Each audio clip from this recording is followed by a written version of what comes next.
¿Te ayuda?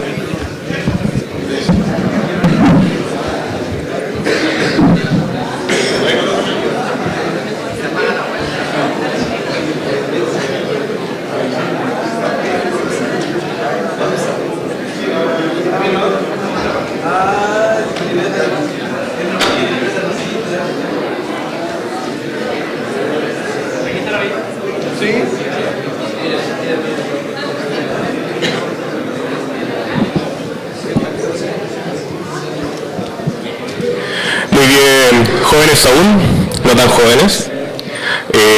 Luego de este break, vamos a empezar con la segunda parte de este bloque. Quien está acá en el estrado es don Miguel Launer. Para quien no lo conoce, él es arquitecto de la Universidad de Chile de la generación del 1954, quien luego de titularse cofundó la oficina Bell Arquitectos Limitada, adjudicándose diversos concursos públicos relacionados con el diseño de viviendas sociales. En el año 1965 cofundó la revista UCA, donde trabajó como secretario de redacción. A finales de 1970, todos sabemos lo que ocurrió en ese periodo, fue designado directamente por el presidente Salvador Allende como director ejecutivo de la Corporación de Mejoramiento Urbano, Cormu, donde colaboró en diversos proyectos en conjuntos habitacionales, destacando principalmente la Villa San Luis en Las Condes y llevando a la Cormu a desarrollar durante su dirección alrededor de 158.000 viviendas sociales. Un número recatado. Estando en la Cormu, también participó en la planificación del edificio para la tercera conferencia de las Naciones Unidas sobre Comercio y Desarrollo, actual GAM. Detenido tras el golpe militar, fue enviado a la isla Dawson, donde lideró la restauración de la iglesia de Puerto Harris. Contando solamente con lápiz y papel, sus dibujos se convertirían en valiosos registros de la dictadura chilena. Poco tiempo después, exiliado en Dinamarca, junto a su esposa, se desempeñó como docente universitario tanto en Dinamarca como en la República Federal Alemana. Regresó a Chile alrededor del año 84 y en 2006 se le encargó la remodelación de la casona de Avenida República 475, antiguo centro de detención de la CNI y actual Museo Solidario de Salvador Allende. Ha recibido numerosos premios, entre ellos el premio Alberto Rizo Patrón del Colegio de Arquitectos en 1994, la medalla Arquitecto Claude François Brunet de Bains de la Universidad de Chile en 2010, el diploma de distinción de la Universidad de Santiago en el 2013, el premio de conservación del Consejo de Monumentos Nacionales en el 2016 y el más reciente de ellos, el Premio Nacional de Arquitectura del Colegio de Arquitectos del 2019. Teniendo todo esto en cuenta, les pido el más caluroso de los aplausos para don Miguel Launer, que nos va a inspirar con su cátedra. ¿Sabes qué? Voy a preferir, si me puedo poner el sillón abajo y hablar de ahí.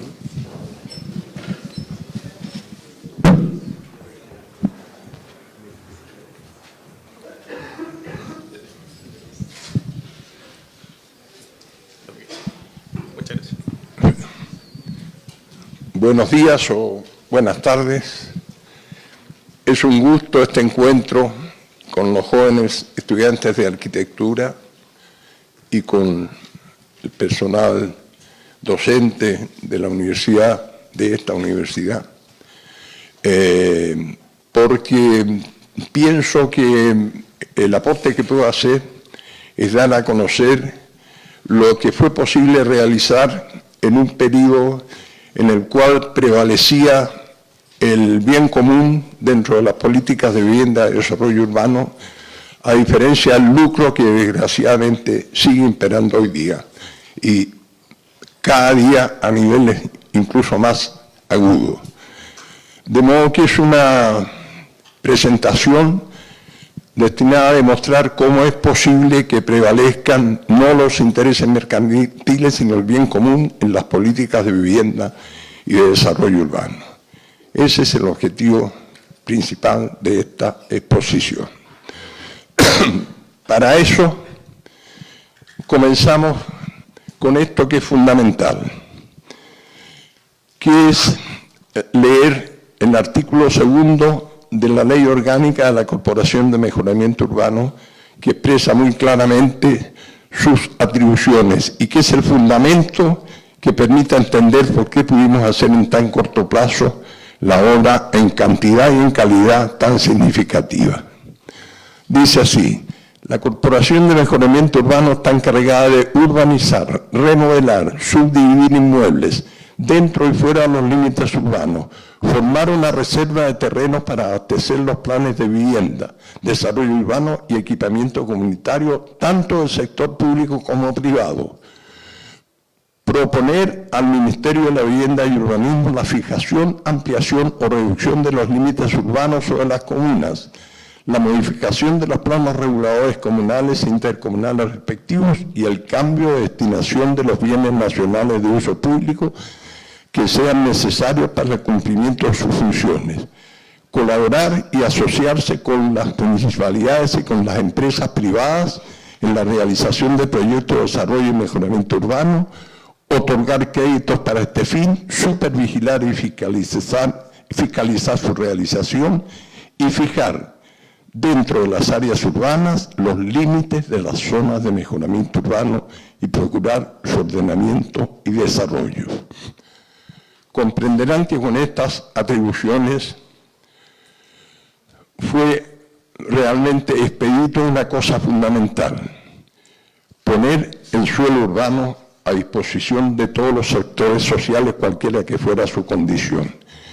Porque la situación actual especulativa aleja a gran parte de la población de las posibilidades de permanecer donde ellos quisieran vivir. Chile entonces tenía una situación de comités sin casa o allegados semejante a la que existe hoy día. Y había una presión de estos comités por permanecer viviendo donde ellos estaban establecidos y no arrojados a la periferia, que era la única opción que le daba anteriormente las políticas vigentes. De manera que adquirir el suelo en buena ubicación fue un propósito fundamental. Y para eso, en primer lugar, durante la administración del presidente Frei Montalva, se dictó una ley que modificó, que aprobó una reforma constitucional, que fue aprobada en el Parlamento por inmensa mayoría, subrayando el rol social de la propiedad. Subrayando el rol social de la propiedad. Eso fue establecido como una reforma constitucional y fue el fundamento que permitió que Cormu pudiera entonces adquirir terrenos a valores normales, no mercantiles.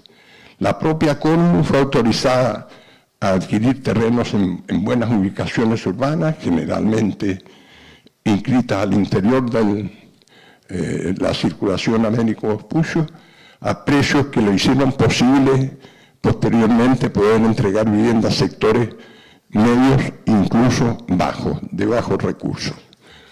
La Cormu estaba facultada para tasar su propio departamento de tasaciones, fijaba el valor de los terrenos y naturalmente no en términos mercantiles, sino tampoco no significaba ningún robo, ninguna exacción, eran precios razonables.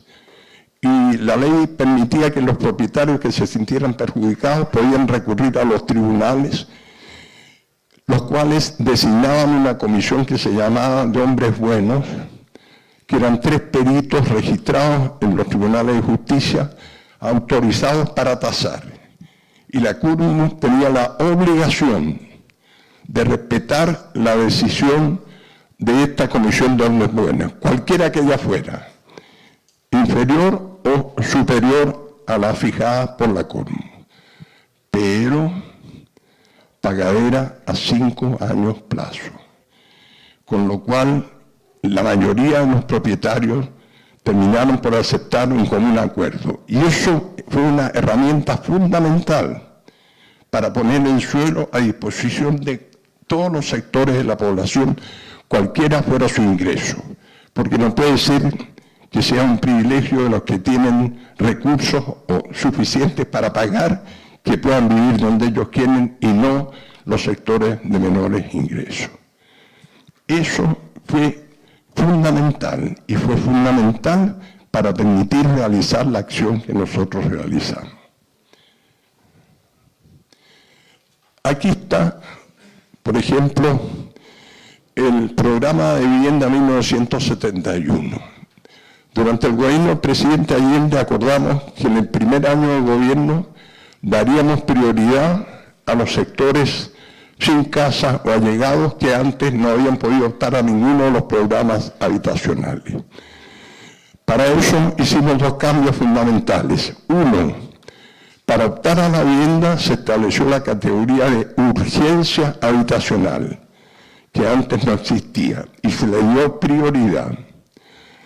Y en segundo término, por ley, se acabó con la reajustabilidad del pago de los dividendos, que hasta entonces significaban un gasto significativo, y se fijaron anualmente conforme al índice de precio al consumidor y no con intereses especulativos como por desgracia existía antes. Eso permitió, como ustedes pueden ver en este caso, el primer programa de campamentos. Aquí están indicados los campamentos a los cuales estaban dirigidos las soluciones habitacionales, en qué comunas estaban establecidos, el número de unidades habitacionales que incluía, la comuna en la cual estaban indicadas, etcétera, en fin, el número de la disposición de la Dirección de Planificación de Desarrollo Urbano que había autorizado la adquisición de esos terrenos y finalmente la capacidad, el número de familias favorecidas. Aquí ustedes pueden ver, está justamente el caso de San Luis de las Condes que hace noticia hasta el día de hoy. Los diferentes campamentos que fueron beneficiados, que sumaban al momento de abril del año 71, cuando ya se fijó el programa, ya 787 de las 1000 familias que se instalaron allí, ya sabían bien a dónde estaban adjudicados. Y eso fue un factor muy importante de participación de la comunidad, porque cuando se empezaron a levantar los bloques, por ejemplo, ahí en el Fondo San Luis, las propias familias que ya estaban preadjudicadas a ese conjunto habitacional fueron muy fundamentales, primero en colaborar en las obras de limpieza, en cuidar, evitar la posibilidad de toma de los conjuntos habitacionales e incidir en algunos aspectos de modificaciones del programa, porque participaron desde el momento que nosotros estábamos proyectando, no cuando el edificio está terminado. Hoy día ese es un privilegio que tiene normalmente la gente que tiene altos recursos, contrata a un arquitecto y puede decir, sí, yo quiero este dormitorio así o así, o no quiero esto o lo otro. Y los sectores de bajos ingresos jamás tienen la opción de decidir por qué la cocina, si yo la quiero de este tamaño, me la hacen así o lo que sea. En consecuencia fue un programa preasignado, que fue muy importante. Aquí se ven varias imágenes que muestran la preocupación por la participación de los asignatarios en todas las etapas del proyecto. Aquí estamos haciendo uso de maquetas. En ese tiempo no existían las maquetas electrónicas que ustedes hacen hoy día, había que hacerlas con cartoncito, madera de palo, a gran escala, y ustedes ven todos los pobladores participando y decidiendo cómo eran y por qué estábamos proyectando así o así. Aquí esta imagen muestra una de las típicas reuniones que teníamos en las organizaciones de pobladores. Aquí hay un funcionario de la CONMU que nos estuvo dando a conocer el programa. Allí están los dirigentes de pobladores presidiendo la reunión en conjunto. Y aquí abajo tenemos a los funcionarios principales de la CONMU, en este caso yo, Jorge Wong, arquitecto, presentándole al ministro Carlos Cortés nuestros primeros bocetos, siempre junto con dirigentes de pobladores al lado. Nosotros tuvimos la necesidad de imprimir este folleto que se imprimió en gran cantidad para distribuir a toda la población en la medida de lo que podíamos. ¿Con qué objeto? En general nosotros, todo lo que construimos en Cormu fue de 4 pisos o 5 pisos, eventualmente alguna torre. Es decir, no hicimos ni una sola vivienda en extensión. Eso el año 71 era un gran desafío, porque sus beneficiarios, los beneficiarios a quienes estaban destinadas esta vivienda, eran normalmente primera o segunda generación de gente que había migrado del campo a la ciudad y estaban acostumbrados a pisar la tierrita firme y no era fácil admitir la vida en altura, en un departamento. Este folleto tuvo el objetivo entonces de fundamentar las razones por las cuales era mejor para ellos y era mejor para la ciudad, a fin de evitar la extensión ilimitada, que construyéramos en altura. Y el título, ahora vamos para arriba, tiene naturalmente un doble sentido, pero también tiene un sentido político. Esta imagen muestra cómo todos los...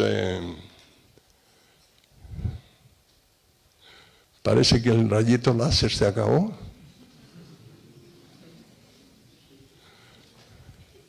Sí. ¿Hay otro ahí? Oye, tú te lo habías guardado, ¿no? Este es mío, lo compré para... Este es tuyo. Menos mal, Orlando me salvó. No, esto... Esto es para pasar, claro. Me lo meto aquí mejor.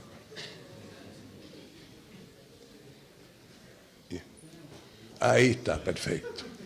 Esto es para mostrarle, esta es la circunvalación de Américo Vespucio, cómo prácticamente todos los conjuntos habitacionales que nosotros proyectamos en esa primera etapa, el primer año, estaban inscritos dentro del circuito. O sea, compramos buenos terrenos, no terrenos ubicados en la periferia, para atender las soluciones habitacionales de estos sectores. Ahora hay que trabajar con doble herramienta. Aquí voy a mostrar uno de los grupos habitacionales que nosotros hicimos, el llamado Tupac Amaru, que está ubicado en Recoleta, próximo al Cerro Blanco y el San Cristóbal. Es un conjunto en el cual prácticamente todo es en edificación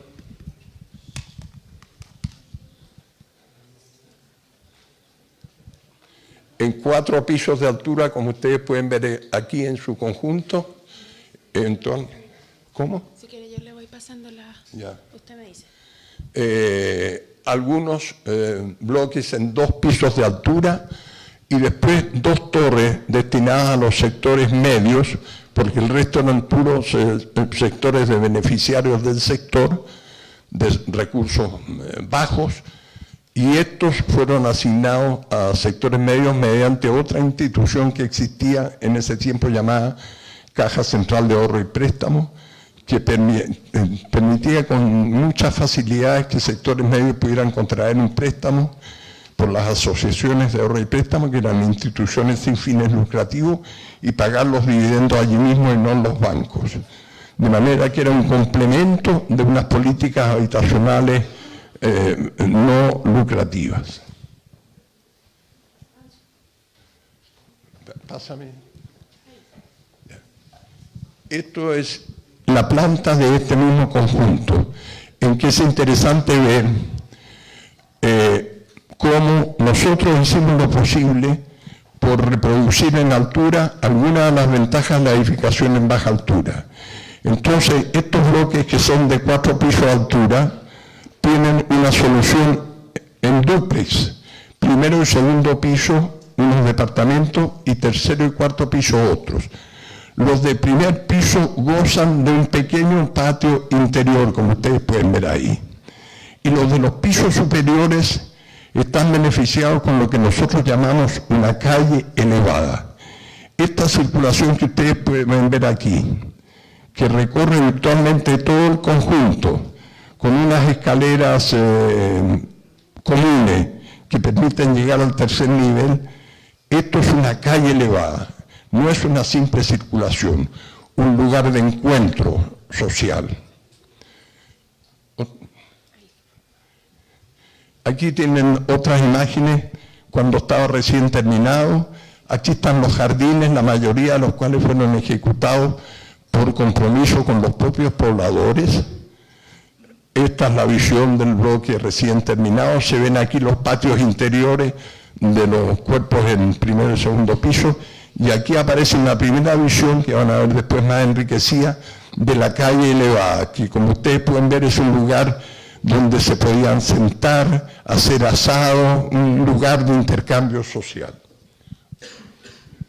Esta es una visión tomada en 2012, en que se ven los bloques, cómo han conservado su calidad a pesar del tiempo transcurrido, y esta es la mejor imagen que muestra la vitalidad de la calle elevada con la gente que ha sacado plantas verdes, creciéndolas, lugares, asientos donde se sentaban, donde tener la basura, en fin, un complemento de un espacio común, más que una circulación. Aquí es otra en que se ve la circulación esta que corre a nivel del tercer piso pasando de un bloque a otro. Esta imagen es interesante para ver cómo los patios interiores de estos cuerpos que tenían primero y segundo piso fueron todos ocupados, en definitiva. Sobre todo en el periodo posterior todos los primeros años posterior a la dictadura, donde la actividad de vivienda social prácticamente desapareció, estos patios fueron un lugar apropiado para recibir familiares, allegados, en fin, etc. De esta manera la arquitectura respondió a los requerimientos que la situación social existente les obligaba. Este es otro conjunto, Cuatro Álamos. Es un alcance de nombre con el centro de tortura, se llama Cuatro Álamos, porque está en Maipú, en la calle que se llama así Cuatro Álamos. Esto es interesante, nuevamente ustedes pueden ver aquí bloques en 4 pisos de altura, con la misma solución de dúplex, primero y segundo piso, y dúplex tercero y cuarto.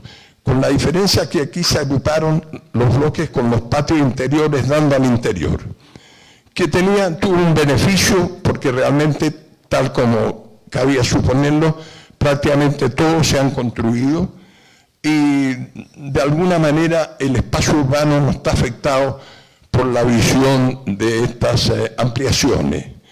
No obstante, en los testeros de los bloques, como ustedes pueden ver, se evidencia esta situación que, bueno, la vida ha obligado de las extensiones. Lo importante es para que ustedes vean la generosidad con que se concebían los conjuntos habitacionales, conforme a los principios de unidad vecinal, provistas de espacios comunes, como este es una área de esparcimiento, áreas previstas para parvularios, otra para comercio y artesanía, la escuela pública que estaba fijada aquí, una zona deportiva, centro social, es decir, un completo equipamiento, como debe ser realmente un conjunto habitacional.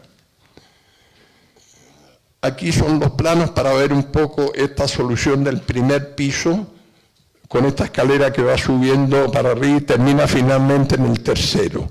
En este caso, a diferencia del anterior en que les mostré la calle elevada, aquí nosotros concebimos el patio elevado. Es decir, al llegar al tercer piso, como ustedes pueden ver, está el espacio común con la cocina y da a una terraza, que era otra forma de proporcionarle un espacio de expansión. Naturalmente, no tengo una foto en este momento, pero casi todos estos espacios han sido posteriormente construidos. Con una, admitamos, falta de armonía, pero qué diablo, es bueno que la arquitectura permita estas soluciones de cada familia. Por favor. Aquí es importante ver, no fue fácil convencer de lo que significaba vivir en la altura, y tuvimos una situación por razones políticas de organizar gente que luchaba exigiendo solo viviendas en 1 o 2 pisos, cosa que tuvimos que afrontar. En este caso, entonces, tal como ustedes ven aquí, este espacio que está destinado a todos los servicios comunes fue ocupada por un campamento de emergencia en el cual instalamos las mismas familias que estaban preasignadas aquí como una forma de cuidar y evitar que se tomaran estos bloques. Cada uno de estos módulos, como ustedes los ven aquí, están constituidos por mediagua y tenían un espacio común con letrinas, en fin, y lavaderos.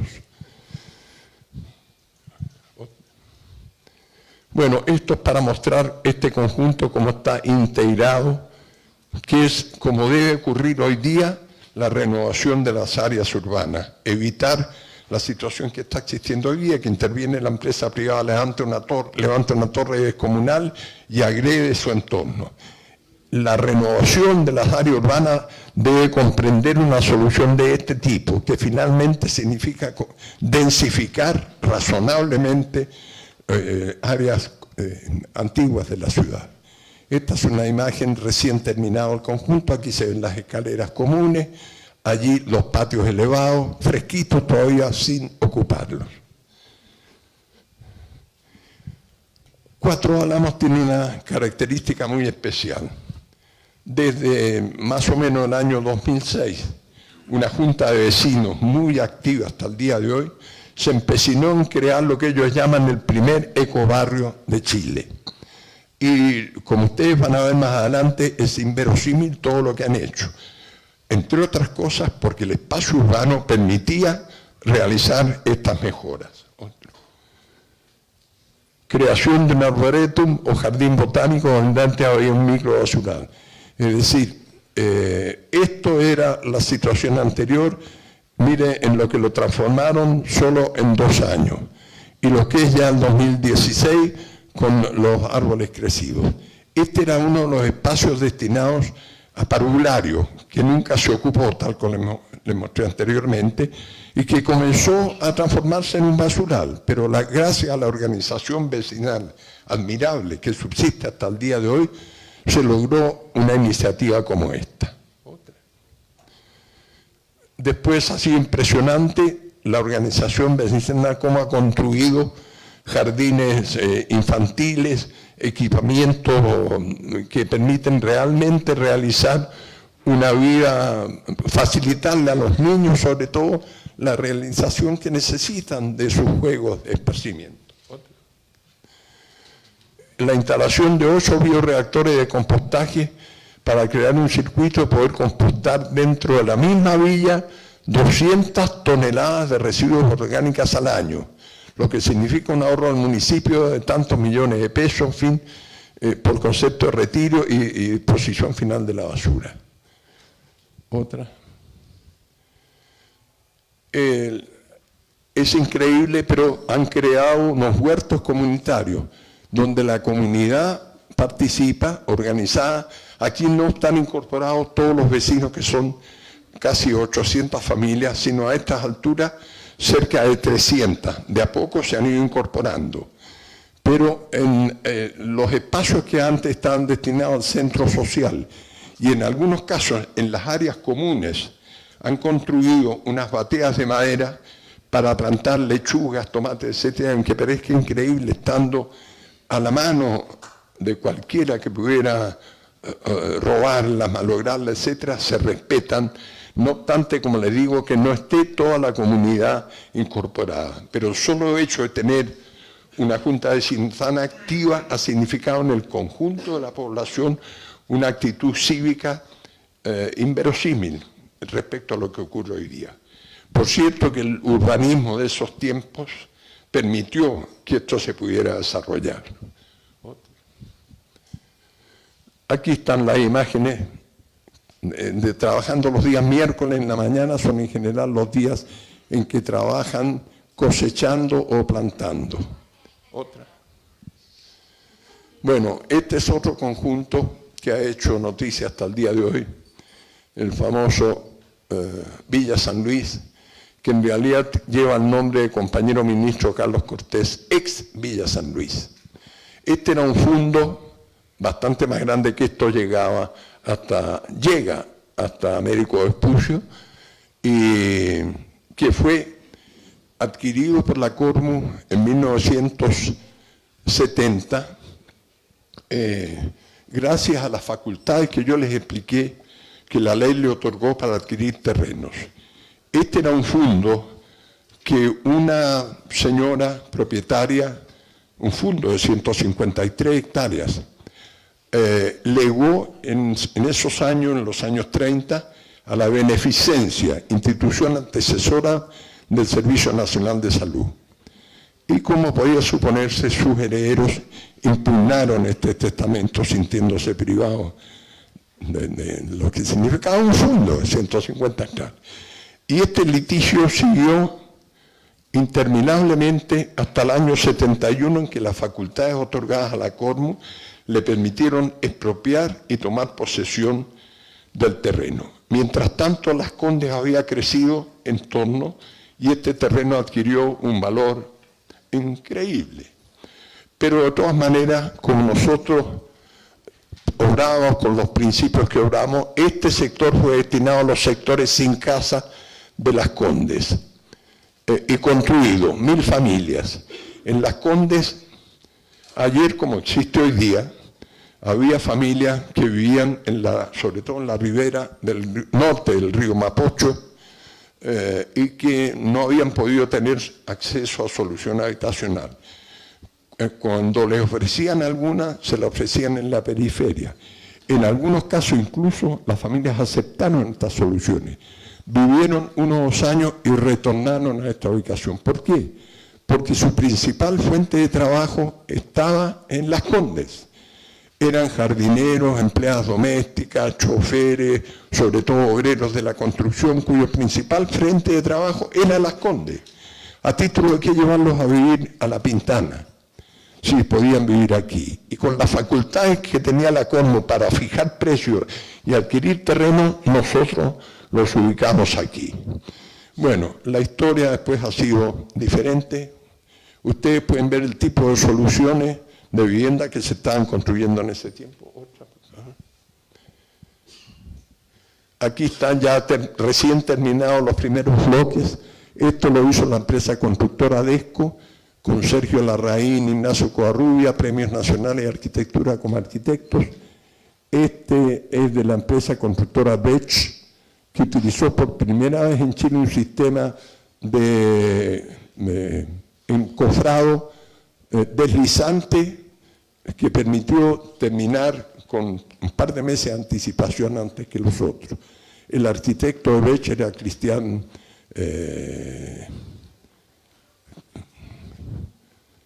Premio Nacional de Arquitectura, olvidé en este momento su apellido. Adelante. Naturalmente, la desgracia fue que el ejército desconoció estas adjudicaciones. Entre el año 76 y 78 expulsó a las 1000 familias en una forma arbitraria.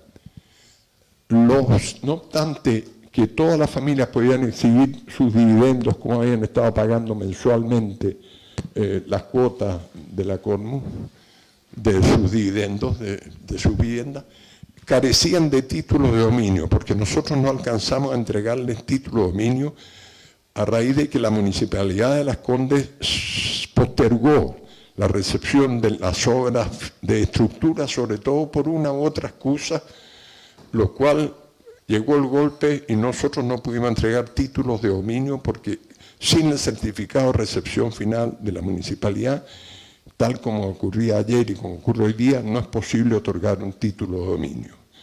De manera que, excusándose en estas circunstancias, el ejército simplemente tomó posesión de estos departamentos, señalando que eran de ellos, el año 76, y después, mediante una serie de subterfugios, lo vendió a una inmobiliaria que comenzó la demolición de estos bloques magníficos de hormigón sólido, con el objeto de construir el centro de negocios que ustedes conocen que existe allí ahora.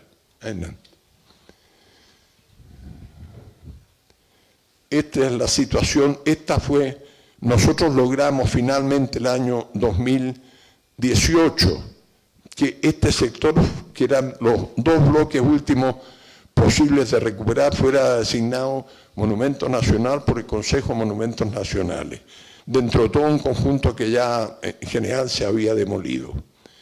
Adelante. Sin embargo, en vísperas de que iba a reunirse el Consejo de Monumentos Nacionales para tomar la decisión, la propietaria de todo este conjunto, Inmobiliaria Presidente Riesco, inició la demolición de estos bloques que eran el área fijada como monumento nacional, con el objeto de crear una política de hechos consumados. Nosotros, advertidos, logramos detener la demolición total de este bloque que aún sobrevive, y este otro quedó ya definitivamente liquidado. Estos dos no estaban en litigio, y de manera que la inmobiliaria pudo demolerlos en su totalidad, y hoy dispone y se propone realizar, ha propuesto realizar un conjunto habitacional y de oficinas tal como son las que ustedes están viendo en el conjunto. Aquí está la imagen de lo que dejaron de estos bloques. Este fue el que fue prácticamente demolido en su totalidad, y este es el que estamos tratando de salvar nosotros, que fue muy afectado en sus dos pisos superiores, pero que según nosotros y con informe estructural somos capaces de defender estos dos inferiores. No con el objeto de tener un conjunto habitacional, sino un memorial destinado a recordar lo que fue las políticas de vivienda que hicieron posible que esto se hicieran, las luchas que se han librado por mantenerlo, y educar a las futuras generaciones en una auténtica integración social urbana y no retórica como existe hoy día. Aquí están las compañeras que ustedes pueden ver frente a la Biblioteca Nacional, manifestándose con el objeto de lograr la declaración de monumento nacional. Y aquí estamos marchando en la ciudad con el mismo objetivo en algunas de las múltiples manifestaciones que hemos hecho. Bueno, esto es para mostrar como contraste lo que significa lo que ocurre hoy día cuando la intervención privada digamos, con una regulación de ordenanza absolutamente negligente o inexistente, permite una agresión a un barrio como el que significa haber levantado este conjunto en un barrio urbano que queda definitivamente dañado como es este. Adelante. Lo último que voy a mostrarles es la última de las obras importantes que hizo Cormu fue: convocamos a un concurso internacional para la remodelación del Santiago Centro Poniente, al que llegaron cantidad de 87 proyectos provenientes de 27 países. Fue un concurso espectacular que fue ganado en definitiva por un conjunto de arquitectos de La Plata, de argentinos. Adelante. Aquí ustedes pueden ver, este fue el área que comprendía el concurso. Por acá es la calle Amunátegui, Santo Domingo, la calle Agustinas, y esto es Almirante Barroso. Aquí, como visto que ustedes pueden reconocer, está la Basílica del Salvador, por allá está la iglesia de Santa Ana, en fin, y había otros edificios que en el concurso era necesario respetar y mantener. El resto era pura construcción antigua posible de remodelar. El concurso lo llamamos sobre todo porque el Ministerio de Obras Públicas había iniciado la construcción de esta, que es la autopista central hoy día, y nosotros estábamos preocupados como se proyectó en el modelo de trinchera, tanto la circulación del ferrocarril metropolitano, del metro, como de vehículos. Estábamos preocupados que eso iba a significar un corte del sector poniente de Santiago con el centro de la ciudad. Ese fue un objetivo fundamental por el cual convocamos al concurso. Además que la calidad de las construcciones antiguas que vivían aquí, en general viviendas de 1910, 1920 o incluso a fines del siglo XIX, cuyos propietarios hacía muchos años habían emigrado a Las Condes y que las subdividían por pieza en condiciones muy insalubres, de modo que la reconstrucción era absolutamente legítima y necesaria.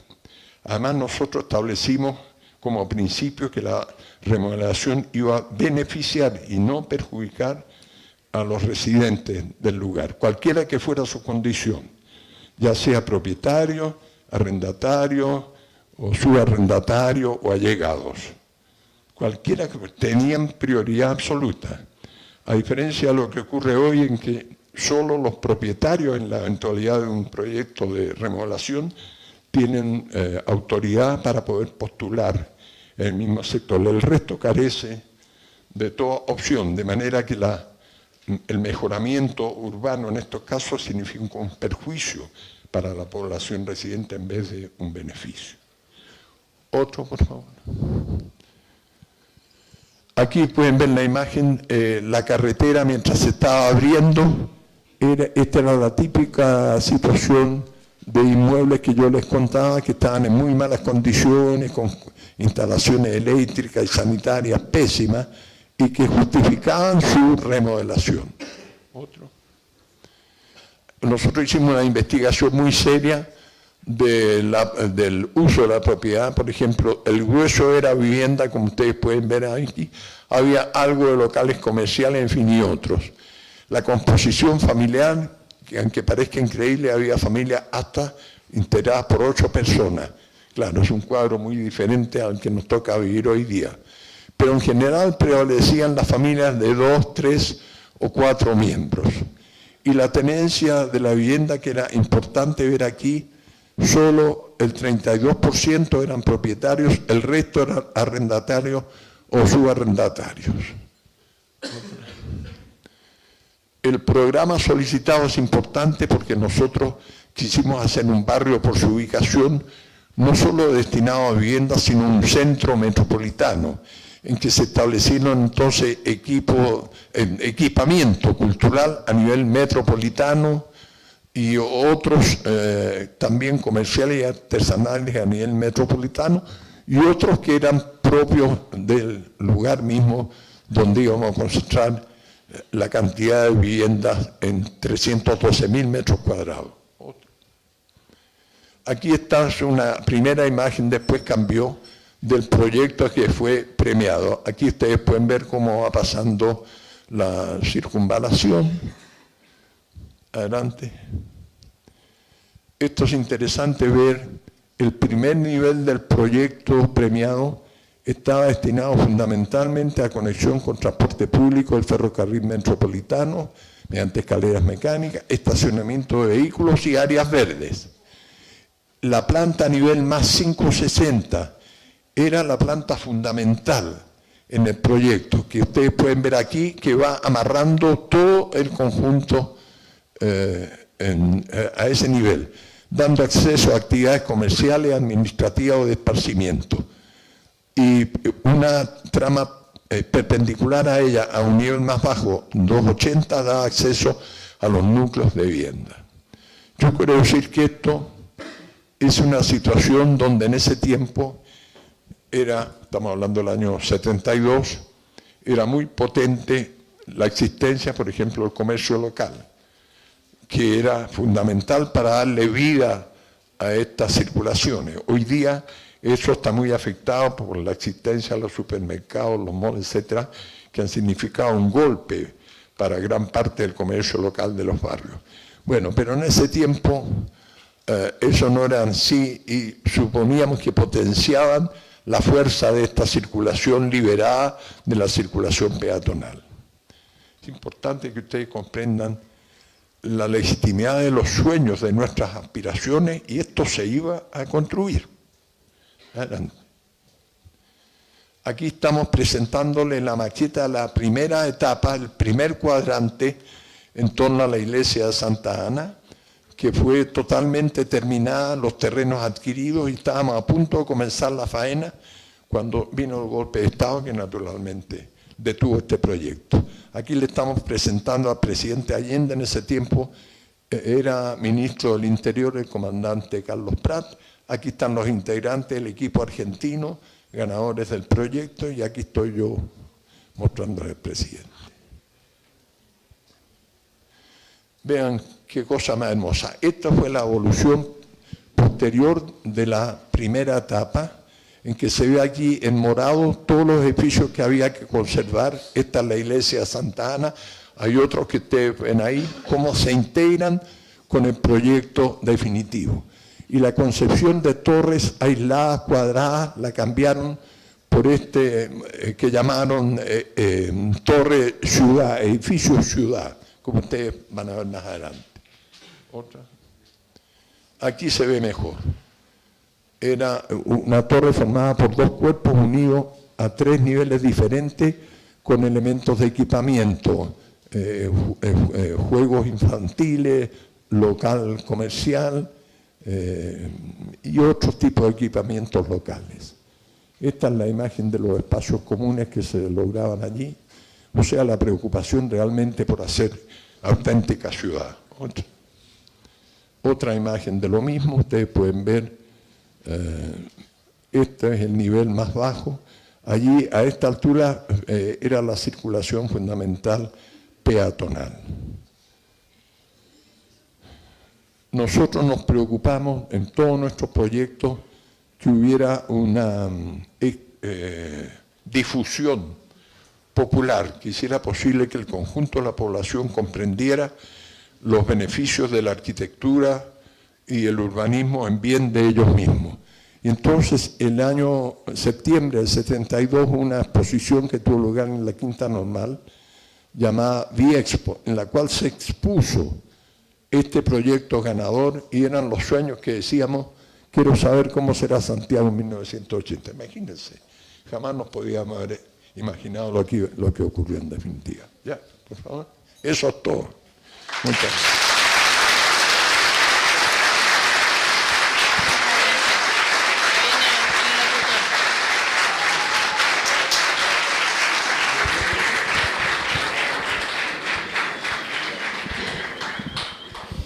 En nombre de los estudiantes del UTEM, le ofrezco un agradecimiento muy grande por ilustrarnos con estas cátedras acerca de cómo el compromiso social es tan importante al momento de diseñar y establecer obras para la ciudad.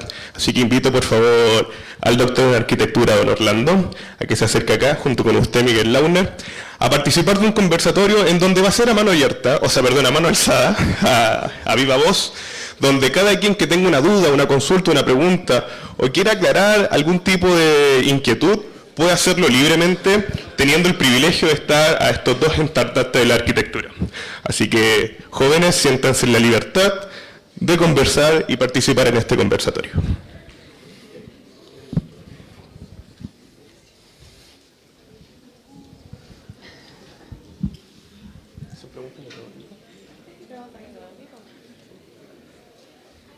¿Parto con una para romper el libro?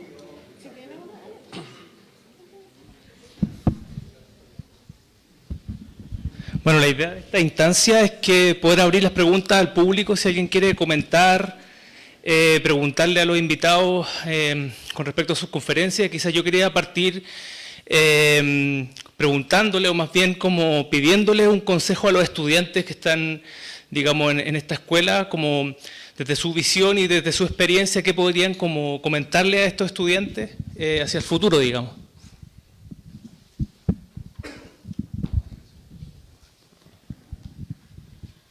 ¿Qué comentarles sobre el futuro? Y nosotros vivimos en este momento, bajo el punto de vista del desarrollo urbano y de la vivienda, unos días muy dramáticos, porque el modo de producción de vivienda, sobre todo en los últimos 10 años, ha cambiado sustancialmente en nuestro país. Ingresaron capitales muy poderosos, de gran capacidad, que son fondos de inversión, apátridas, que pueden mañana mandarse cambiar a cualquier otro lado, que producen torres de vivienda como las hay la mayoría en Estación Central, o en Independencia, o en San Miguel, no destinadas a ser una solución habitacional, a responder a la demanda habitacional, sino como una inversión. Estas torres se ponen a la venta a quien quiera adquirirlas, sea o no beneficiario de un bono de la COR, del Serviu, un subsidio, lo que sea, nada. Y entonces los sectores de más alto ingreso con una capacidad de compra adquieren 3, 4, 5 departamentos en estas torres que los ponen en arriendo. Son soluciones que fluctúan del orden de 30 habitacionales, del orden de 30, 35 metros cuadrados. Es decir, una política habitacional no pensada en una solución habitacional, sino pensada simplemente como una empresa financiera. Es cierto, el gobierno está preocupado por la situación económica, que no es de la mejor. La actividad de la construcción siempre ha significado una posibilidad rápida de movilización y es una actividad captadora de empleo bastante importante, porque no obstante los avances tecnológicos siguen consumiendo una hora a mano significativo. De manera que nosotros nos encontramos, nosotros, profesionales, ustedes, estudiantes, ante esta paradoja de tener que enfrentar el desafío de quien quiere construir a cualquier precio, con tal que se construya, no obstante el impacto negativo que signifique en la ciudad. Es una situación bastante dramática. Hay un proyecto de ley en este momento en curso en el Parlamento, presentado por el gobierno, en el cual, bajo el pretexto de realizar una política de integración social urbana, como le llaman, se permite que los propios Serviu fijen polígonos llamados de integración social urbana, donde serán beneficiarios de modificar cualquier disposición de los planos reguladores, donde se establecía una altura de 4 pisos máxima, digamos 8, 10 o 12, lo que sea, con la condición de tener incorporado en algún nivel algunas viviendas que no se precisa en qué porcentaje, destinadas a personas, familias que tienen adjudicada algún subsidio de arriendo. Es decir, es una situación, a mi juicio, bastante grave, porque con los perjuicios que ya hemos tenido con las políticas tan favorecedoras de la inversión inmobiliaria, en vez de velar por un desarrollo urbano integrado, esa situación con la legislación en trámite actualmente del Parlamento puede empeorar significativamente. Yo pienso que ustedes, universidades, los colegios profesionales, los centros de estudiantes, tienen la obligación de pronunciarse al respecto. Si no, nos van a imponer esto para lo cual los arquitectos vamos a estar destinados solamente a construir soluciones habitacionales inaceptables bajo el punto de vista social.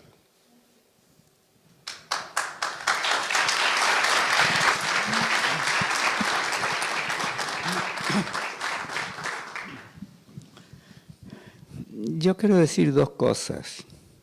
La primera, motivado por las palabras del colega Miguel, que cuando me correspondió a mí hacer la carrera de arquitectura y ejercer los primeros años,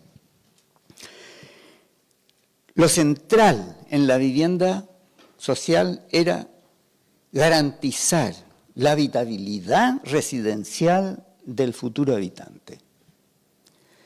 En la década del 70 se privatizó gran parte la producción de vivienda y se dio un vuelco en la evaluación, que en vez de preocuparse en la habitabilidad, se dio una medida material, en vez de decir la capacidad de la vivienda en camas o en metros cuadrados o en dormitorios.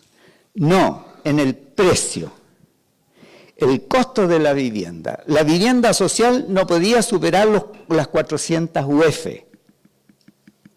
Y eso determinó que la ejecución de esas viviendas sociales quedaban con su programa subordinado al costo, con la habitabilidad subordinada al costo, la funcionalidad de esas viviendas al costo. Y ahí se vino abajo la calidad habitable del hábitat residencial social. Se llegó a decir, no, si la vivienda es un bien de consumo, sujeta a la oferta y la demanda. Vale decir, el que tiene recursos tiene acceso a una buena vivienda. Yo diría que desde esa época se perjudicó mucho. Se privatizó el diseño de las viviendas que estaba a cargo en Corvic, que tenía contratados funcionarios, arquitectos, proyectistas. En esa época se dijo, no, como ahora es privatización en beneficio de los costos, fuera todos los proyectistas, y no solo ingenieros, perdón, no solo arquitectos, ingenieros, todos los especialistas. Y ahí vino abajo diríamos, la calidad habitable de la vivienda social. Hoy por hoy, yo en lo personal considero que los parámetros que califican la vivienda social están obsoletos. Obsoletos porque la vivienda social tiene un programa deficitario, tiene localizaciones deficitarias, tiene soluciones arquitectónicas inaceptables. Lo vimos en la Estación Central. Realmente es vergonzoso eso. Ese es complementando las motivaciones del comentario del profesor Miguel. Lo otro que yo quería decirle es lo siguiente, que es un mensaje que no tiene que ver con la vivienda, tiene que ver con la formación de profesionales arquitectos. A mí me ha preocupado mucho la formación creativa de los profesionales futuros. Yo siempre observé desde que comencé a ejercer la docencia que había una dificultad que pasaba entre la primera etapa de información, de recopilar antecedentes para motivar un proyecto, al momento de iniciar el partido general. Y ahí hay un cambio y una dificultad en enfrentar eso. A mí siempre me llamó la atención. Probé muchos sistemas y no daba en el clavo. Pienso que ese es un tema, primero que nada, de enfoque docente. Y últimamente he descubierto que hay aportes muy interesantes de la neurociencia. No de la neurociencia en los libritos que venden en los kioscos de diario, no. Publicaciones serias de investigadores que han comprobado con ensayos de laboratorio el comportamiento del órgano principal de la creación, que es el cerebro y sus neuronas. Yo los invito a ilustrarse en eso, no solo a los estudiantes, sino que principalmente a los profesores, y meditar. A ver, como síntesis, hay una afirmación que contradice lo tradicionalmente docente en nuestras carreras de arquitectura. Para la creación se trasnocha mucho y se avanza poco o nada. Eso es contraproducente por estas nuevas ciencias que dicen el cansancio, el agotamiento, la presión y el estrés disminuyen y atentan contra la creatividad. Eso, nada más.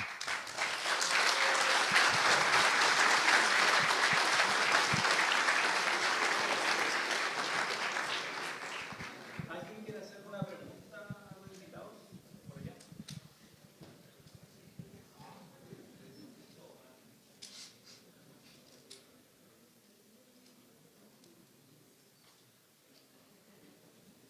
Hola, te quería preguntar su opinión al respecto de la nueva iniciativa de inmobiliarias populares, como la de Recoleta, y la que ha llevado a cabo la Municipalidad de Las Condes, y cómo eso, si ustedes piensan que es un aporte hacia que Santiago sea una ciudad más justa o menos segregada. ¿Cuál sería su opinión respecto a esa iniciativa? A ver, la iniciativa de inmobiliaria popular que ha propuesto el alcalde Jadwe y que está en este momento en construcción, ya entiendo que va en el nivel del tercer piso, incluye 68 departamentos que se van a entregar en la modalidad de arriendo administrado por una institución de la misma municipalidad que va a cuidar naturalmente que estos arriendos no sean especulativos y dentro de un margen de gente que tiene que optar para ello. Comprenderán que esto es una insignificancia, pero es un primer paso importante.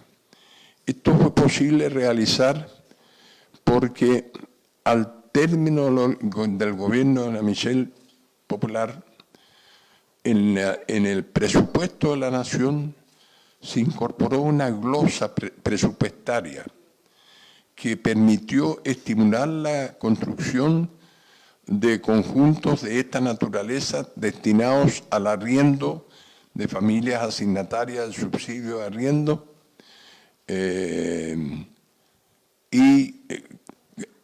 para eso el Ministerio asignó un fondo que permitiera garantizar que eso se podía financiar. Esa glosa estaba destinada para instituciones sin fines de lucro, tal como es una municipalidad.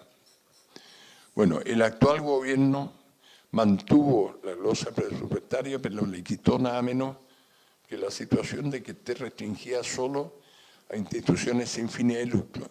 Por lo tanto, cualquier inmobiliaria privada puede hoy día sugerir un programa análogo que incorpore algún número que no se fija, que puede ser insignificante, de viviendas asignadas en modalidad de asignatarias de un subsidio de arriendo y puede en realidad ser una labor especulativa. Lo que ha hecho el alcalde Jadwe evidentemente es diferente.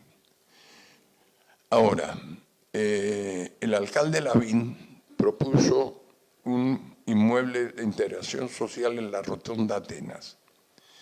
Ese inmueble tiene 68 departamentos, de los cuales el 40% van a estar destinados a sectores de más bajo ingreso y el resto a lo que se llama subsidio de clase media, es decir, departamentos cuyo costo no sea superior a 2.200 UF actualmente. En estos momentos lo están cambiando, sería posible hasta de 3.000 UF. Y el resto sí para sectores de más bajo ingreso. Ahora, para optar a estos 20 y tantos departamentos que van a corresponder en Las Condes a los sectores de más bajo ingreso, el alcalde Lavín convocó a una inscripción de familias que pudieran demostrar que tenían una residencia al menos de 20 años en Las Condes para poder optar a esto. ¿Saben cuántas se inscribieron? 1.200 familias. Y van a tener la opción de optar No sé cómo lo va a hacer la lotería, que a 24 de los 68 apartamentos que van a estar asignados a ella. En resumen, lo que quiero decir, que esto de la integración social urbana es imperativo, hay que tomarlo en serio, y para eso hay que poder adquirir los terrenos que hay que adquirir en Las Condes. Como prueba es que 1.200 familias se inscribieron en 15 días, que están soterradas, no están incorporadas en campamentos, son en general allegadas a casas o departamentos existentes. Es una demanda oculta, invisible, pero existente. Y lo mismo ocurre en Vitacura, y lo mismo ocurre en Lo Barnechea. No hay sector que esté desprovisto de esta situación. Y una política de integración social urbana tiene que respetar el derecho que quieren los de Las Condes de permanecer en Las Condes y los de Vitacura en Vitacura. Por muchos arraigos, porque los cabros están estudiando en los colegios ahí y no aceptan mandarse cambiar a Quilicura o Padre Hurtado. O sea, muy bienvenido, sobre todo lo que ha hecho Daniel Jadue en Recoleta, pero es apenas un granito de arena. Eso debiera ser una política que hoy multiplicada en todos los municipios del país y asignarle los recursos que la hicieran posible.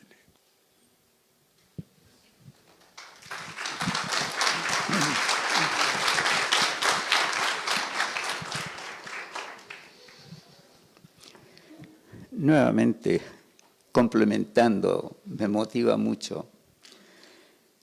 Quiero decir que entre el discurso y la realidad hay una diferencia grande. Cuando se dice hay una normativa para la integración social, uno supone que la residencia se va a realizar intentando conformar un hábitat donde convivan sectores distintos, se cultive la relación, se perfeccione y al final se logre una armonía social integrada. Pero la realidad es distinta. Cuando postulan las inmobiliarias o las empresas constructoras, el 20 o el 30% de las viviendas precarias que se supone se van a integrar con las otras están segregadas. ¿Por qué? Porque se supone que la integración no es posible. Los segmentos que están en mejores condiciones no van a aceptar convivir con los más precarios. Yo, en un concurso último que participé, observé con satisfacción el criterio con que se iba a hacer la propuesta en ese concurso del equipo en que yo estaba participando. Y se decía, en primer lugar, la vivienda no es un objeto que le corresponda al que tenga capacidad de pago. No. Hace años atrás, desde que Frey empezó a decir de que la vivienda es un derecho en función de la familia que puede ahorrar, hasta llegar al momento al sistema de la presidencia de Salvador Allende, donde se decía la vivienda es un derecho. Punto. Entonces, uno piensa, es un derecho. La vivienda mal hecha, segregada, con estándares insuficientes, en vez de formar sociedad a través de la familia, lo que hace es fragmentar la sociedad. Yo diría que los conjuntos residenciales con estos defectos conducen, primero que nada, a la drogadicción, a la delincuencia, a la fragmentación de la familia, etc. Bueno, en este grupo en el que concursé, yo me di cuenta que se decía, La vivienda tiene que darnos satisfacción a todos. Es como el aire. Todos tenemos derecho a respirar. Y en lo posible a respirar bien. No un aire contaminado. Pero eso es parejo para todos. Bajo ese punto de vista, la vivienda de integración social combina tanto la clase media con la clase precaria. Y tienen los mismos estándares. ¿Por qué el que tiene menos recursos va a tener que vivir en un lugar, en una casa, donde el closet solamente tiene hasta 50 centímetros de frente, en circunstancias que el otro puede tener 1 metro, 1,50 metros? ¿Por qué esa diferencia? Yo menciono el closet, pero eso está referido a todo, al tamaño de la cocina, de la lolla, la ubicación del baño, etcétera, etcétera, etcétera. No, todos tenemos los mismos estándares y la diferencia, hagamos un esfuerzo. En las terminaciones podamos hacer las diferencias, pero vivir, respirar, tener sol es equitativo para todos los seres humanos. Eso.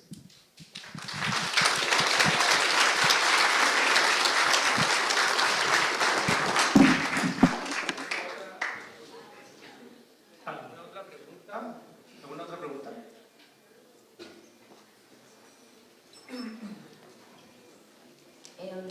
Primero que todo, muchas gracias por estar acá y compartir toda su sabiduría. Es un honor escucharlo, pero también es un poquito desesperanzador. Yo soy arquitecta hace 4 años, trabajo en la no muy respetables EGIS. Estoy conformando una empresa que se está dedicando a la construcción de viviendas sociales y me siento súper frustrada por cómo está el panorama desde hace bastantes años ya, viendo lo imposible que es lograr hacer arquitectura de calidad cuando son las lógicas del mercado las que rigen.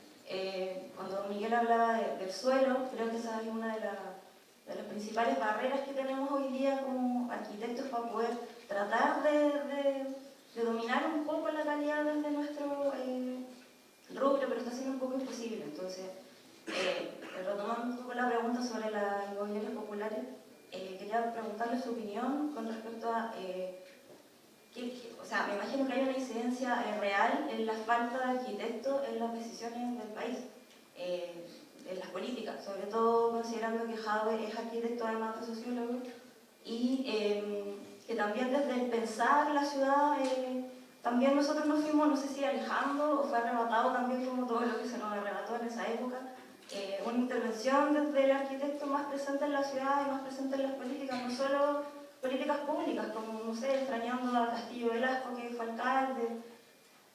Bueno, sin extenderme mucho, quisiera saber su opinión con respecto a lo que podemos hacer en el futuro, como los arquitectos que se están formando ahora y nosotros los que estamos recién empezando a trabajar, más allá de la construcción y del diseño desde la política pública, desde la política, más bien.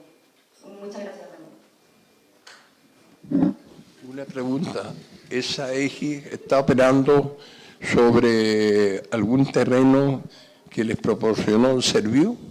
Estamos en la pelea del terreno todavía. Más abajito para que se escuche bien. Tenemos un proyecto de Padre Hurtado, pero con gente que vive en Padre Hurtado, que se quiere quedar en Padre Hurtado, y estamos peleando con el dueño del terreno con esta lógica de que él manda porque él es el que fija el precio. Entonces, claro. En eso estamos. O sea, no es un terreno ya adquirido por el Serviu. Y no hay intenciones que el Serviu intervenga. Estamos en esa pelea precisamente para que el Serviu intervenga y que no sea el privado el que Claro. a su antojo.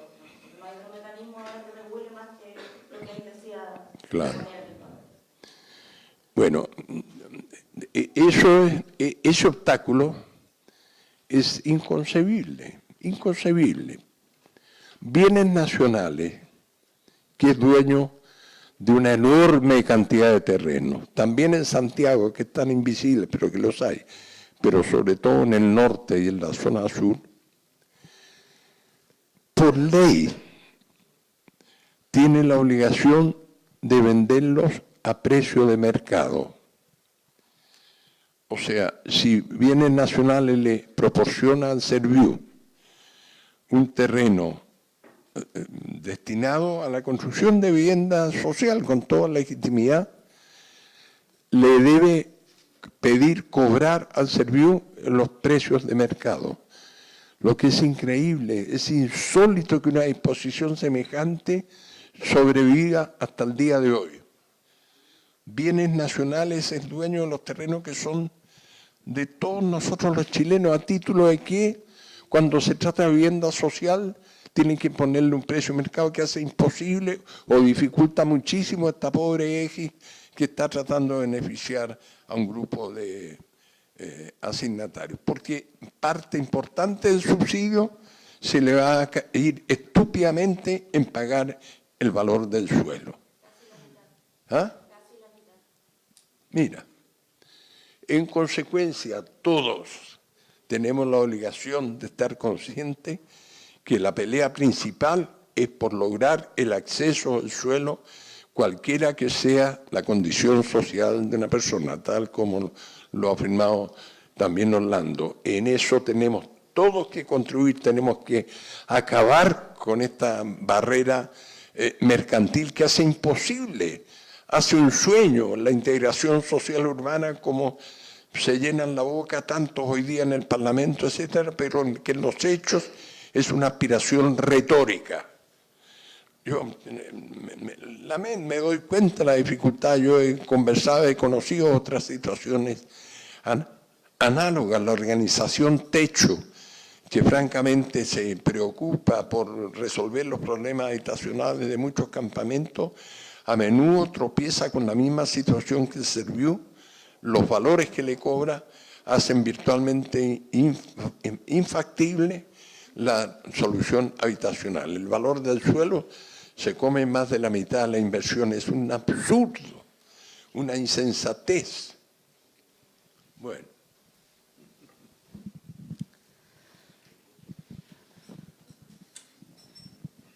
Impresionante, pero esa es la realidad, como lo acaba de decir mi colega. Hace mucho tiempo que yo escuchaba cómo los arquitectos podemos resolver estos problemas. ¿Por qué aceptamos? ¿Por qué estamos jugando un rol pasivo? He concluido que es un problema de los arquitectos o es un problema del sistema. No es problema nuestro. Estamos sumergidos en un sistema de vida en el cual la iniciativa privada es la que prevalece. La iniciativa privada lo que pretende es prioritariamente la rentabilidad, la productividad, y no mira para el lado. No tiene una visión solidaria, no tiene un compromiso solidario, no. Yo diría que podemos buscar subterfugios, podemos buscar soluciones. En el caso que planteas tú, con la intervención de la municipalidad a veces que aporte el terreno gratuitamente, o el Serviu, o quien sea. Pero esos son subterfugios dentro de un sistema. Mientras estemos en ese sistema, estamos viviendo en eso. Las diferencias y la falta de equidad es propio del nivel socioeconómico que cada familia o grupo tiene, incluyendo una visión hacia adentro de carácter individual, que es la desintegración de la sociedad. Eso es lo que estamos viviendo. Y yo diría que tal vez la vivencia que estamos observando en el campo internacional, la contaminación, los incendios que no se quieren hacer cargo de esto, hay un problema serio provocado por un consumismo altísimo a costa de los recursos naturales que nos comprometen y los necesitamos todos.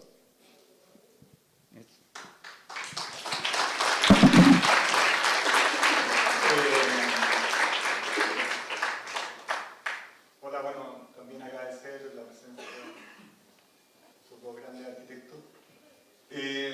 Un poco como una reflexión, no sé si van a estar de acuerdo, respecto quizá a una pequeña esperanza dentro de todo este panorama, pensando, como dice Orlando, en este sistema que ya está, hay ciertas dinámicas a las cuales tenemos que pelear y se van peleando esos pequeños terrenos y tratando de ver cuál es ese banco de terrenos que tiene el Estado, que ahora con la nueva ley termina pasándosela a los privados directamente.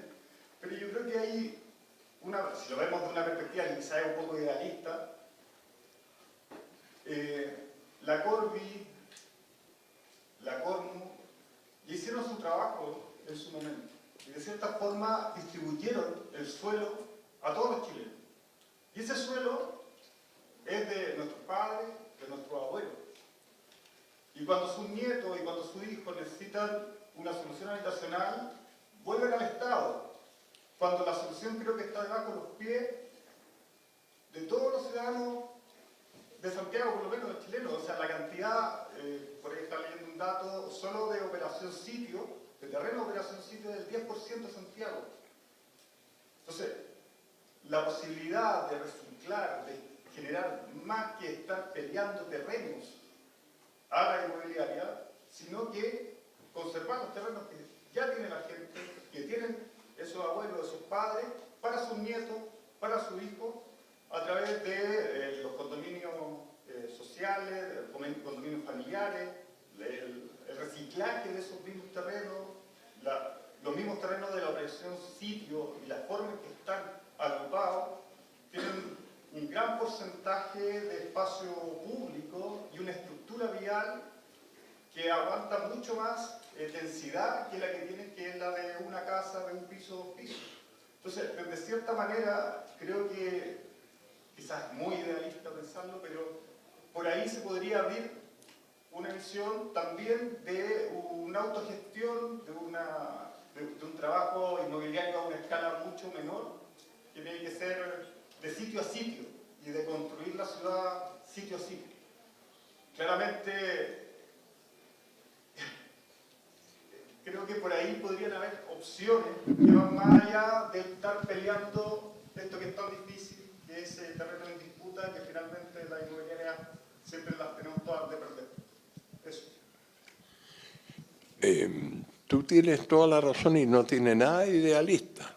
Es bastante racional el argumento. La verdad es que Santiago tiene un enorme potencial en los desarrollos que tuvieron lugar desde mediados del siglo pasado, por lo menos hasta los años 70, o tal vez de antes, desde los años 40, que son esta red de operaciones que realizó el Estado, que no solo fueron operaciones sitios, sino algunos conjuntos habitacionales bien conformados, pero que a esta altura ya tienen 60, 70 años de vida y que perfectamente pueden generar una densificación que contenga la tendencia a ir a construir en la periferia. Eso es absolutamente legítimo. Ahora, hay que encontrar ahí el mecanismo que haga posible que los beneficiarios de estos conjuntos habitacionales, que son en general personas de modestos recursos, sectores medios, sean incorporados al proyecto y que logren efectivamente no perjudicarse, porque finalmente hoy día ese pedacito de terreno de 10 por 20 o de 9 por 18 que consiguieron con grandes luchas en el pasado, es hoy potencialmente también un medio de subsistencia, porque lo han densificado, han construido unas mediaguas atrás, tienen arrendatario, subarrendatario, o los hijos que crecieron, se instalaron aquí mismo, en fin. Pero es la gran tarea. En estos momentos hay un equipo de profesores, tanto de la Chile como de la Católica, que han hecho un trabajo recontra interesante. Tomaron algunos de estos condominios en Renca, en 4 localidades de estas comunas pericentrales, todos en la modalidad de 9×18, y se plantearon cómo densificar respetando los derechos de los propietarios de los terrenos.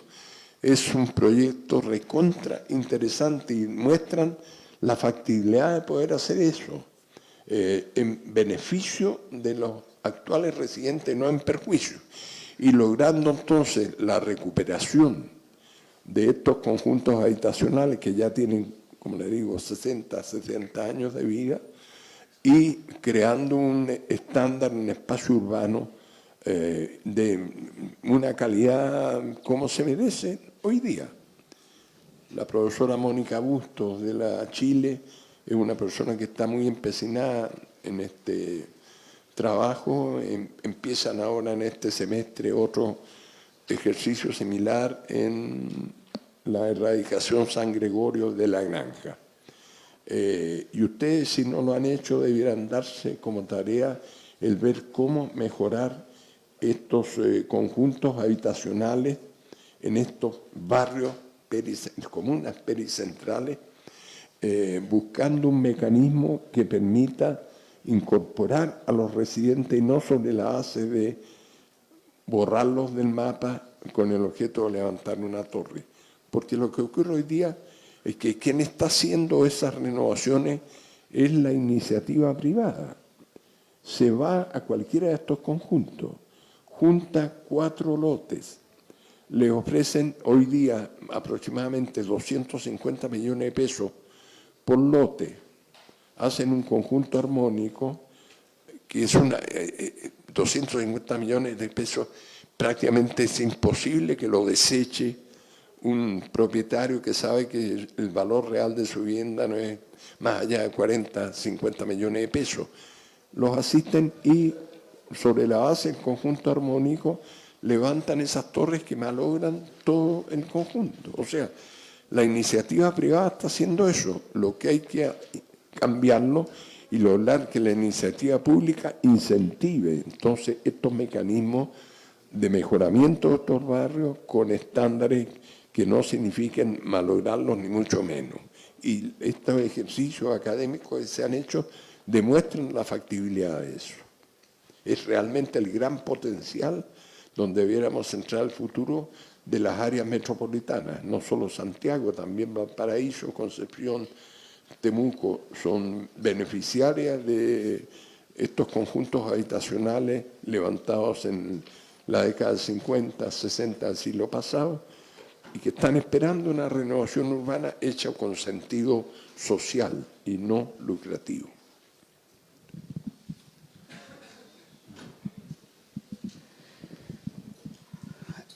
Sí, se pueden hacer, buscar soluciones en casos puntuales. Pero antes de eso, yo pienso y lo relaciono con el problema de la gentrificación, que es un problema generalizado. La gentrificación, todos sabemos, que es el valor del suelo sujeto a la oferta y la demanda. No hay situación que sea distinta a la que se puede observar cuando se resuelve la localización de muchas familias en un conjunto habitacional en un determinado paño, que si por casualidad ese paño, el suelo, sube de valor, aparecen los recursos financieros, haciéndole oferta a los residentes, a los propietarios, por un valor que supera, pero enormemente, la propiedad normal. Y no le queda otra cosa a esa persona que aceptar, y se va del lugar. pero la inversión es del recurso financiero. Yo recuerdo un caso que se acerca mucho a lo que planteaba el colega Becerra. Lo relató un exalumno de título de esta misma universidad, no sé si está presente, ojalá que se haga presente. Él señalaba que en el sur, un poco al sur, por Santa Rosa, cerca de la Universidad Católica, por ahí de la Universidad de Chile, hay una población santanita de 1.500 familias. Estaban instalados, viviendo, a los 10 años llegan la inmobiliaria a ofrecer comprar tales o cuales terrenos, bien ubicados dentro de la población. La Junta de Vecinos reaccionó frente a eso, se preocupó y convocó a una asamblea. Y llegaron al acuerdo de no vender. No vender. ¿Qué hace una familia que le están ofreciendo por su propiedad, que vale, supongamos, 30 millones de pesos, le ofrecen 100 millones? ¿Qué es lo que hace? Esa Junta de Vecinos logró que se pusieran de acuerdo y no vendieran. Paralelamente, hacer la gestión en la municipalidad y gestionar un cambio de la ordenanza comunal para que en ese lugar no se ejecutaran edificios en altura. Y la Junta de Vecinos lo logró. Yo pienso que eso que planteas tú, José, es posible y fue un caso para mí sorprendente. Pero sin dejar de pensar que estamos inmersos en un sistema donde eso, la inversión, es lo normal. Eso.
Agradeciéndoles a ustedes La también por ser luz. parte de esta charla. Perdón. Sí, adelante, Miguel. Ah, ya. No, quería decir unas palabras, pero la luz me deslumbra. Del foco este. Bueno, quiero darles las gracias por haber apagado la luz, entre otras cosas. Por habernos dado esta oportunidad de encuentro con ustedes.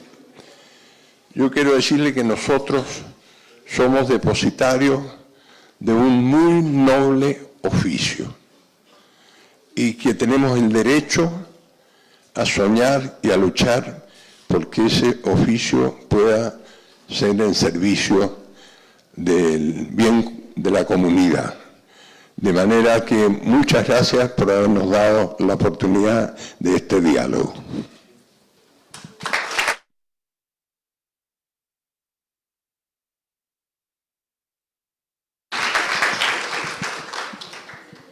Yo también me siento impresionado,